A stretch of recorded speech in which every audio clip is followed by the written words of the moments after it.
కాంగ్రెస్ పార్టీలో కొలవల పండగ రాబోతున్నట్టు తెలుస్తుంది. ప్రధానంగా గత కొన్ని రోజుల నుంచి కూడా చాలా మంది నామినేటెడ్ పోస్టుల కోసం కాంగ్రెస్ కార్యకర్తలు ఇక కళ్ళల్లో ఒత్తులేసుకొని ఎదురు చూస్తున్నటువంటి పరిస్థితి మనకు కనిపిస్తుంది. ఈ నేపథ్యంలోనే పిసిసి చీఫ్ మహేష్ కుమార్ గౌడ్ ఒక గుడ్ న్యూస్ చెప్పినట్టు తెలుస్తుంది. మరికొద్ది రోజుల్లోని ఈ నెలాఖరులోగా ఇక ఖచ్చితంగా నామినేటెడ్ పోస్టుల భర్తీ ఉండబోతుంది. రెన్యువల్కి సంబంధించి కూడా ఒక క్లారిటీ రాబోతున్నట్టు కొంత సంచలన వ్యాఖ్యలు చేసినట్టుగా తెలుస్తోంది. రైట్ నా ఒకసారి దీనికి సంబంధించి పూర్తి అప్డేట్స్ తెలుసుకునే ప్రయత్నం చేద్దాం. చాలా రోజుల నుంచి నామినేటెడ్ పోస్టుల కోసం కార్యకర్తలు ఎదురు చూస్తున్నటువంటి పరిస్థితి. మరికొంతమంది ఇప్పటికే 2 years వాళ్ళ పదవీ కాలం అయిపోయింది, రెన్యువల్ ఉంటుందా లేకపోతే వేరే ఒకరికి అవకాశం ఇస్తారంటూ కూడా చాలా మంది వెయిట్ చేస్తున్నటువంటి పరిస్థితి. రైట్ నా ప్రస్తుతం మా ప్రతినిధి మూషం శ్రీనివాస్ ఫోన్ లైన్లో అందుబాటులో ఉన్నారు. సో మూషం, ఈ నామినేటెడ్ పోస్టులకు సంబంధించి కాంగ్రెస్ పార్టీలో ఏం చర్చ జరుగుతుంది? సో భవిష్యత్తులో రెన్యువల్ కావచ్చు, కొత్త వాళ్ళ అవకాశాలపై పిసిసి కామెంట్స్ ఏంటి? శ్రీశైలం ఈ రోజు పిసిసి అధ్యక్షుడు మహేష్ కుమార్ గౌడ్ మీడియాతో చర్చ చేయడం జరిగింది. చర్చలో వాళ్ళు కీలకమైనటువంటి అంశాన్ని వెల్లడించినటువంటి సందర్భం. ప్రధానంగా దాదాపుగా 2.5 సంవత్సరాలు గడిచిపోతోంది కాంగ్రెస్ ప్రభుత్వం అధికారంలోకి వచ్చి. కనీసం నామినేటెడ్ పదవులైనా దక్కుతాయని ఎదురు చూసినటువంటి వాళ్ళందరికీ కూడా చాలా నిరాశ ఎదురవుతుందని చెప్పుకోవచ్చు. చాలా మంది కూడా నామినేటెడ్ కార్పొరేషన్ పదవుల కోసం ఎదురు చూస్తున్నటువంటి వాళ్ళు అయితే కనబడతా ఉన్నారు. దాంతో పాటుగా మొదటి దఫాలో ఇచ్చినటువంటి ఆ నామినేటెడ్ పోస్టులకు సంబంధించి రెన్యువల్స్ జరగాల్సినటువంటి సమయం అయితే వచ్చింది. మొత్తం మీద ఒకవైపు రెన్యువల్ జరగడం, మరొక వైపు కొత్త వారికి అవకాశాలు కల్పించడము, దాంతో పాటుగా ఇప్పటికీ భర్తీ చేయనటువంటి ఏదైతే కొన్ని నామినేటెడ్ పదవులు ఉన్నాయో వాటికి సంబంధించినటువంటి విషయంలో కూడా అవన్నీ కూడా ప్రభుత్వ అధికారిక పదవులు కాబట్టి ప్రభుత్వంలో ఉన్నటువంటి సందర్భాన్ని కూడా వారు ఆ యొక్క అనుభవాన్ని కూడా పొందడానికి అవకాశం ఉంటుంది కాబట్టి ఎదురు చూస్తున్నటువంటి వాళ్ళ సంఖ్య వందలలో కనబడతా ఉంది. ఇటు మంత్రుల సిఫార్సులు ఒకవైపు, మరొక వైపు ఎమ్మెల్యేలు ఎంపీల సిఫార్సులు మరొక వైపు, మొత్తం మీద ఆయా నియోజకవర్గాల నుంచి వస్తున్నటువంటి సిఫార్సుల సంఖ్య చాలా ఎక్కువగా ఉన్నటువంటి నేపథ్యంలో పిసిసి అధ్యక్షుడు మహేష్ కుమార్ గౌడ్ ఈ రోజు ఒక తీపి కబురే చెప్పిందని చెప్పుకోవచ్చు. కాంగ్రెస్ పార్టీలో ఉన్నటువంటి నేతలకు ఒక తీపి కబుగానే మనం అయితే దీన్ని ప్రస్తావనలోకి తీసుకోవచ్చు. శ్రీశైలం ఈ నెలాఖరులోనే అంటే జూలై చివరి వారం లోపల ఖచ్చితంగా నామినేటెడ్ పదవులకు సంబంధించినటువంటి భర్తీ అనేది ఉంటుంది. 30 నుంచి 35 మంది కొత్త వారిని మనం చూడబోతా ఉన్నాము. దాంతో పాటుగా రెన్యువల్స్ అనేటివి అందరికీ జరగడానికి అవకాశం లేదు కాబట్టి కొంతమందిని రెన్యువల్ చేయకుండా ఇంకొక దానికి తప్పించేటువంటి అవకాశం కూడా ఉందనే మాటనైతే పిసిసి అధ్యక్షుడు చెప్పడం జరిగింది. ఇప్పటికే కొంతమంది రెన్యువల్ చేయడం జరిగింది, మరి కొంతమందికి రెన్యువల్ అవకాశం ఉండకపోవచ్చు అనేటువంటి మాటను కూడా చెప్పినటువంటి సందర్భం.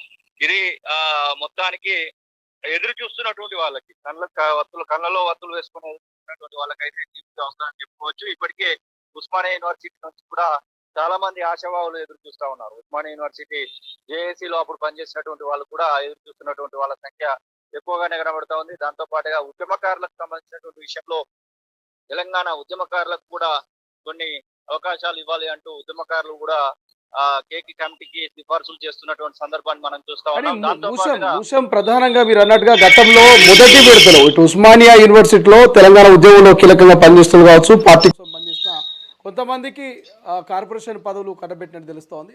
సో ఇప్పుడు రేస్లో ఎవరెవరు ఉన్నటువంటి అవకాశం ఉంది? రఫ్గా ఏదైనా చర్చ జరుగుతుందా? ఉస్మానియా యూనివర్సిటీ కావచ్చు, కాకతీయ యూనివర్సిటీ కావచ్చు, ఉద్యమకారుల నుంచి కావచ్చు, వీళ్ళకు వచ్చేటువంటి అవకాశం ఉంది, వీళ్ళకు మొదటి ప్రయారిటీ ఇచ్చేటువంటి ఛాన్స్ ఉన్నట్టుగా ఏదైనా చర్చ ఉందా? దానికి సంబంధించిన డేటా ఏమైనా ఉందా? శ్రీశైలం మొదటి విడతలో మనం గమనించినట్టు ఉంటే బీసీ కమిషన్ మెంబర్ గా బాలలక్ష్మి ఇవ్వడం జరిగింది. రీసెంట్ గా చరణ్ కౌశిక్ యాదవ్ కు ఒక నామినేటెడ్ పదవిని ఇవ్వడం జరిగింది. అట్లా ఉస్మానియా యూనివర్సిటీ నుంచి అడపదడప కొంతమందికి మాత్రమే అవకాశాలు వచ్చాయి. ముఖ్యంగా ఆ ఉస్మానియా యూనివర్సిటీ జేఏసీలో పాల్గొన్నటువంటి జేఏసీలో తెలంగాణ ఉద్యమంలో పాల్గొన్నటువంటి వాళ్ళలో చాలా మంది కూడా ఎదురు చూస్తా ఉన్నారు. దానిలో ప్రధానంగా కోట శ్రీనివాస్ గౌడ్ కానివ్వండి, అలాగే దరువు ఎల్లన్న కానివ్వండి, వారితో పాటు ఇంకా చాలా మంది ఎదురు చూస్తున్నటువంటి వాళ్ళ సంఖ్య మాత్రం ఎక్కువగానే ఉందని చెప్పుకోవచ్చు. దాంతో పాటుగా దశాబ్దాల కొద్దీ తెలంగాణలో కాంగ్రెస్ జెండాను మోసినటువంటి వాళ్ళ సంఖ్య కూడా మనం పరిగణలోకి తీసుకుంటే వందల్లో వేలలో వాళ్ళ సంఖ్య కూడా కనబడతా ఉంటుంది. కాబట్టి ఇటు సిఫార్సులోను అన్నింటిని బేరుజు వేసుకొని ఖచ్చితంగా ఉస్మానియా యూనివర్సిటీకి ఒక 4-5 కార్పొరేషన్ పదవులను కట్టబెడితే ఇటు విద్యార్థులలో అలాగే ఉద్యమకారులలో కూడా ఒక మంచి పేరు వస్తుందనేటువంటి ఆ భావనను కూడా కాంగ్రెస్ పార్టీ ప్రదర్శిస్తుందని చెప్పేసి మనకైతే వినికిడి కనబడతా ఉంది. దాంతో పాటుగా అందరినీ కూడా సమన్వయం చేస్తూ ఇటు సామాజిక వర్గాల వారిగా కూడా సమన్వయం చేయాలని చెప్పేసి ఆలోచిస్తున్నట్టుగా మాత్రం తెలుస్తా ఉంది Srisailam. Right, thank you Musham, thanks for update. ఇది మొత్తం మీద కాంగ్రెస్ పార్టీని నమ్ముకొని ఉన్నటువంటి చాలామంది కార్యకర్తలు, ఉస్మానియా యూనివర్సిటీ ఉద్యమకారులు కావచ్చు, లేకపోతే మరి ఆ పార్టీని అంటిపెట్టుకొని జిల్లాలో కావచ్చు, ఇటు రాష్ట్ర వ్యాప్తంగా మరి గతంలో పాదయాత్రలో పాల్గొని, గతంలో ప్రచారంలో పాల్గొని జెండా మోసి జై కొట్టినటువంటి చాలామంది కార్యకర్తలు ఉన్నారు. ఒక పండగ వాతావరణం ఉండబోతున్నట్టు తెలుస్తుంది. దాదాపు 50 మందికి అవకాశాలు ఇవ్వబోతున్నట్టు తెలుస్తుంది. సో 50 మందిలో మరి ఎవరెవరికి అవకాశం రాబోతుందని ఒక చర్చ జరుగుతుంది. సో చాలా వరకు చాలా పేర్లు వినిపిస్తున్నాయి. నిత్యం మీడియా డిబేట్లో కావచ్చు, లేకపోతే గాంధీ భవన్ వేదికగా ప్రెస్ మీట్ కావచ్చు, ఇటు ప్రతిపక్ష విపక్షాలకు కౌంటర్లు ఇచ్చేటువంటి ఎంతోమంది అధికార ప్రతినిధులు, జనరల్ సెక్రటరీలు, ఇట్లా చాలామంది కాంగ్రెస్ పార్టీలో ఉన్నారు. వాళ్ళందరూ కూడా కొలవులు ఏదైతే మరి పదవుల కోసం వెయిట్ చేస్తూ ఉన్నారు. సో చాలామంది మనం చూస్తూ ఉంటాం, సామా రామ్మోహన్ కావచ్చు, లేకపోతే మరి లింగం యాదవ్ కావచ్చు, లేకపోతే రీసెంట్గా వచ్చినటువంటి చరణ్ కౌశిక్ కావచ్చు.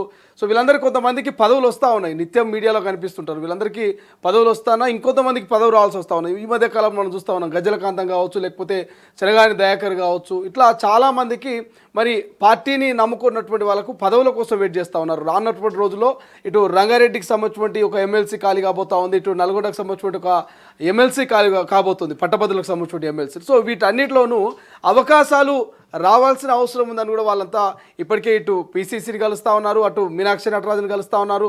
సమయం దొరికినప్పుడు ముఖ్యమంత్రితో కూడా వాళ్ళు రిక్వెస్ట్ చేసేటువంటి ప్రయత్నం చేస్తూ ఉన్నారు. చాలామంది ఇప్పుడు గతంలో మానవత్రాయి మొదటి నుంచి కూడా పార్టీ కోసం కష్టపడి మరి పార్టీ కోసం ప్రతిపక్షంలో 10 ఏళ్ళు కొట్టినటువంటి ఒక ఉస్మానియా యూనివర్సిటీ బిడ్డ.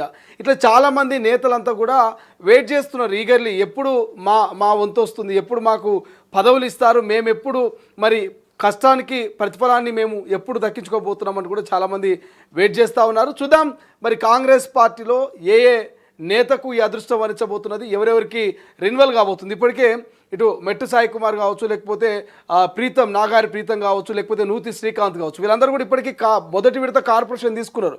వీళ్ళందరికీ మరి 2 సంవత్సరాల వాళ్ళ పదవి అయిపోయింది. మరి ఇప్పుడు రెన్యువల్ చేస్తారా, లేకపోతే ఈసారి వాళ్ళు వాళ్ళ ప్లేస్లో వేరే కొన్ని రీప్లేస్మెంట్ చేస్తారు అనేది ఒక చర్చ జరుగుతూ ఉంది.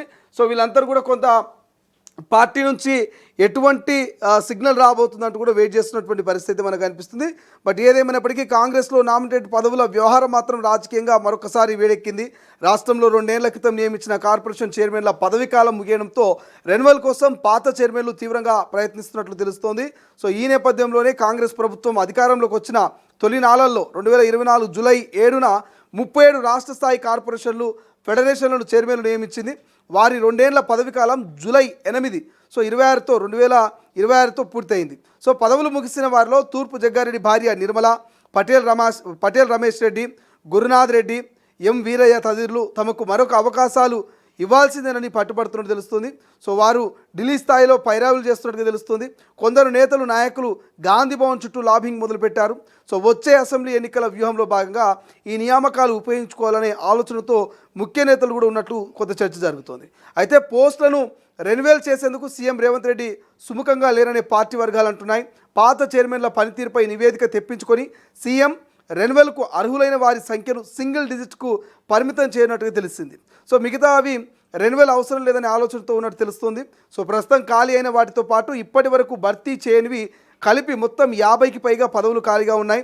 తన పదవి పొడిగింపు వ్యవహారం ఇంకా పెండింగ్లోనే ఉన్నదని చెప్పేందుకు జగ్గారెడ్డి తాను ఎన్నికల్లో పోటీ చేయను, తన భార్య పోటీ చేస్తుందనే ప్రకటనలు చేస్తున్నారని కాంగ్రెస్ వర్గాల్లో ప్రచారం జరుగుతున్నది. సో ఇలాంటి ప్రకటనల ద్వారా పార్టీ అగ్రనాయకత్వం మీద ఒత్తిడి తెచ్చే ప్రయత్నం చేస్తున్నారని ఒక చర్చ సైతం జరుగుతోంది. బట్ ఏదేమైనప్పటికీ ముఖ్య నేత ఆలోచన మరో తీరుగా ఉన్నట్టు ప్రచారం జరుగుతోంది. బట్ ఏదేమైనప్పటికీ కార్పొరేషన్ చైర్మన్లు మాత్రం చాలామంది కార్పొరేషన్ చైర్మన్ల పదవి కాలం ముగిస్తూ ఉంది కాబట్టి వాళ్ళంతా వారి స్టైల్లో లాబింగ్ మొదలుపెట్టిరు. రెన్యువల్ కావాల్సిందని కొంతమంది మరి గట్టిగా మొండి పట్టుబడిదని తెలుస్తుంది. మరికొంతమంది ఏమో మాకు 2.5 సంవత్సరాలు అవుతూ ఇంతవరకు పదవులు ఇవ్వలేరు, సో పదవులు ఇవ్వాల్సిందని మరి ఇప్పటివరకు పదవులు అనుభవించినటువంటి కార్యకర్తలు పెద్ద ఎత్తున వారు కూడా వారి ముఖ్య నేతల దగ్గర మొరపెట్టుకున్నట్టుగా తెలుస్తోంది. చూద్దాం పీసీసీ మరి ఈ నామినేటెడ్ పోస్టుల లిస్ట్ను ఎప్పుడు విడుదల చేస్తారు, ఈ రాష్ట్ర ప్రభుత్వం ఎంతమంది కాంగ్రెస్ కార్యకర్తలకు భవిష్యత్తులో నామినేటెడ్ పోస్టులు ఇవ్వబోతుందనేది వెయిట్ చేయాల్సిన పరిస్థితి మనకు కనిపిస్తోంది.